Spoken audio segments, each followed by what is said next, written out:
Welcome back! In the last video, you learned what scripts are, how variables work, and how to print messages to the output window.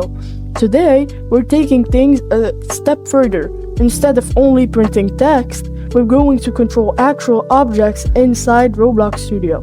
By the end of this video, you'll know how to find parts using code, change their colors, materials, size, and even move them around the map. Before we can control objects, we need to know where they live. Roblox organizes everything into a hierarchy, much like folders on your computer. Parents contain children, and children can contain more children. For example, if I create a part in the workspace, here's my part. Workspace is the parent, part is the child, and if I add a script inside this part, the script is the child of part. First, let's make our part. Go over to Workspace, press this plus button, and then look up Parts. Here it is. Now, right-click Part in the Explorer, and then press Rename. Now, rename it to something that will actually give you an idea about what it is, because a part named Part won't tell you anything. But if you name it, for example, My Part, now you know which part it is, and it will just make your code way easier to understand. Now, let's start referencing objects inside of code. So let's make a new script. Go to server script servers plus script. Now, we're gonna try to tell the script that our part is inside of Workspace, and we're gonna make sure that that part exists by printing it. So local part equals workspace dot part, my part, or whatever's the name of your part. And now we're gonna print part. Let's press play, and if I have my output open, as you can see, it printed the name of my part, which is right here. So basically, what local does, it creates a variable that only exists inside of this script, and then part is the variable's name. We chose part just to make it easier to understand, and workspace is where the part is contained, and my part is the exact name of the part in Explorer.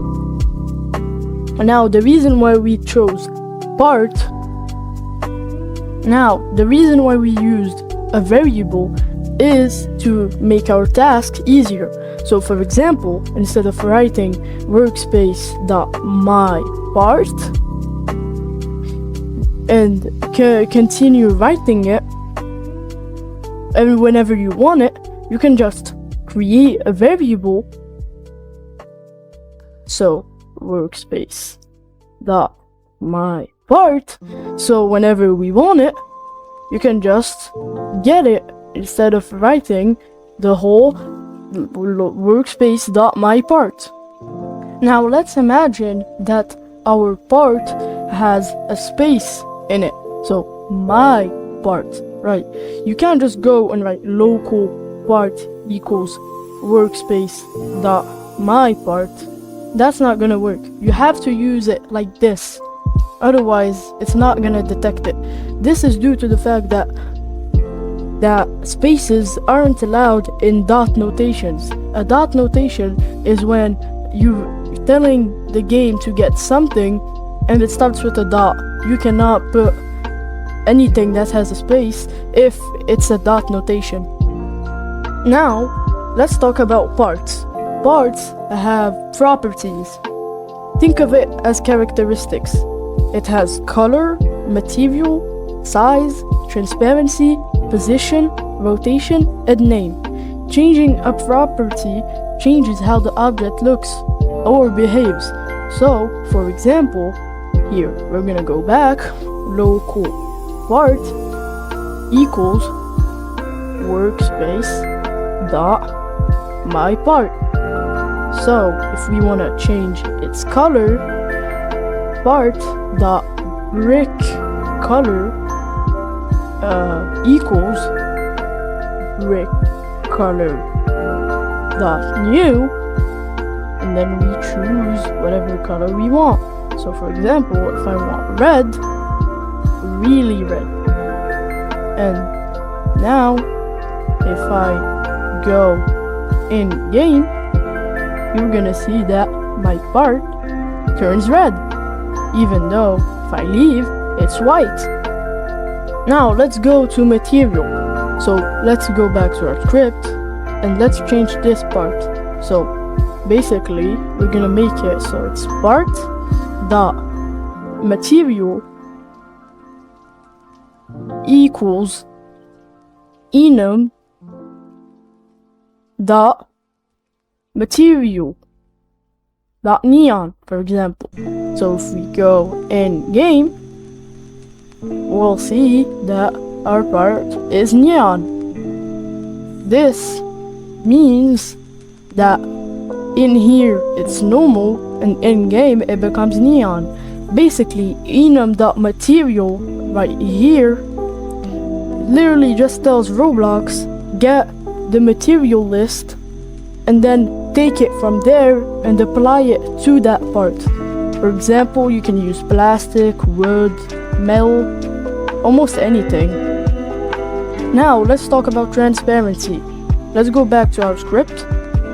Now this one is really easy. Part dot transparency equals, for example, 0.5.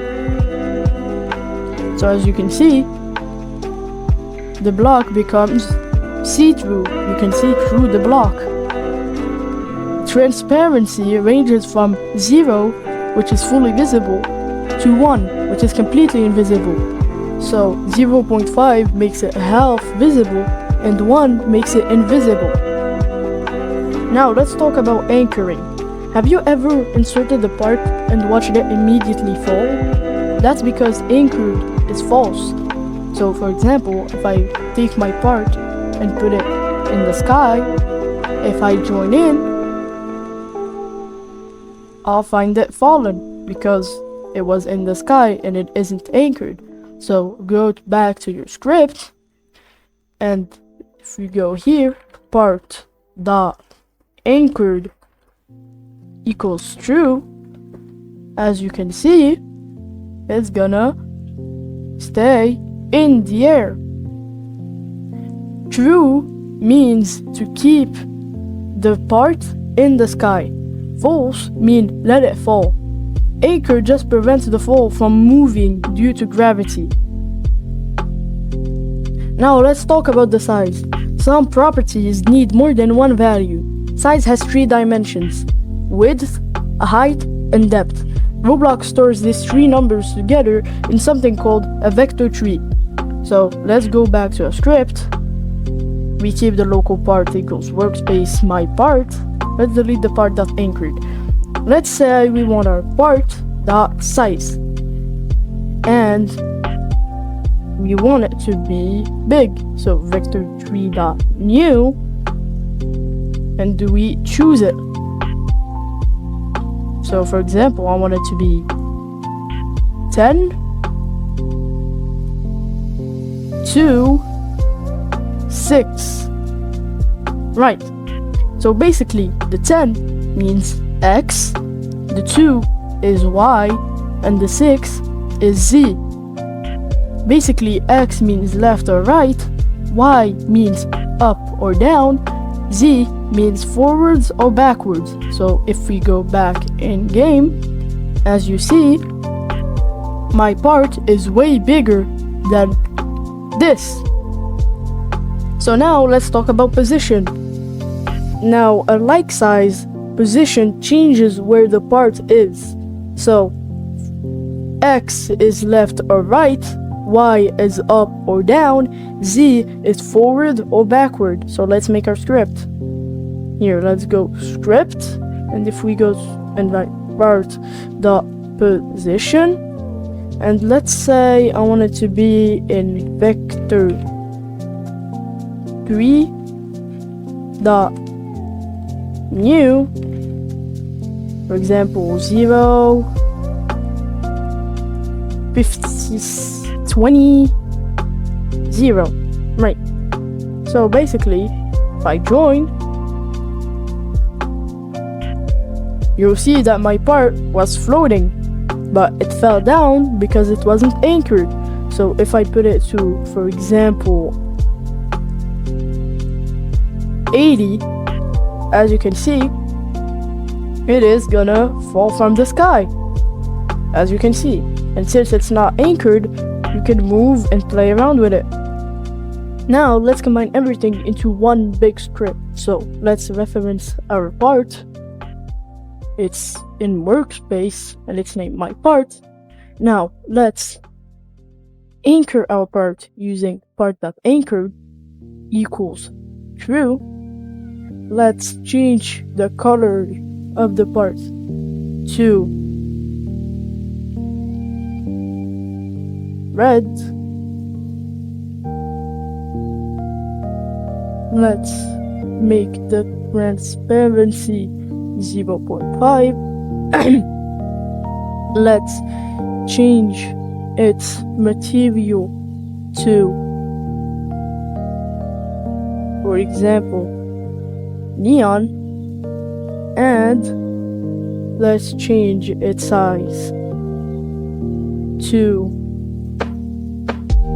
vector 3, not new. Let's make it 20, 20, 20, and let's change its position to,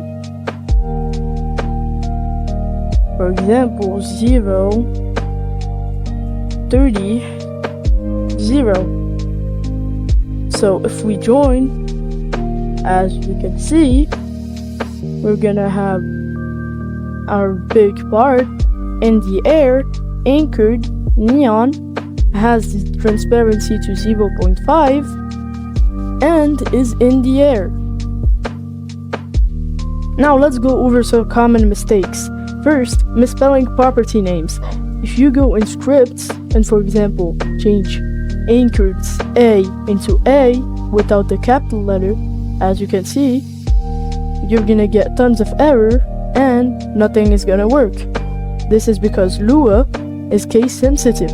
If you change a capital letter, it won't work. So if you go back to your script, make the A actually capital, as you can see, no errors, and the script works perfectly fine. Now it's up to you. This time I'm not gonna tell you exactly what lines to write. Instead, I'm only going to describe the final result. Create a script that makes my part bright blue, neon, anchored, and half transparent.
Now let's make the script. So let's reference the part. So local part equals workspace dot part. Well, the name of your part. Now let's make it anchored. So anchored dot equals true. Let's make it blue. So blah brick color equals brick color dot new right blue. Let's make the transparency 0.5. Let's make the material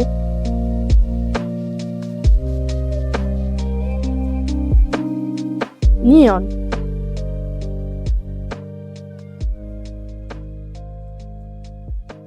And now if we go here, as you can see, it is blue, it is anchored, and it is transparent. And yeah, it works. And great job! Today you learned how to control the game world with code. You can now find parts, change their properties, resize them, and move them anywhere in your map. In the next video, we're going to make our game interactive by learning about functions and events. You'll build your first working kill brick that damages players when they touch it, introducing one of the most important ideas in Roblox scripting, responding to players' actions.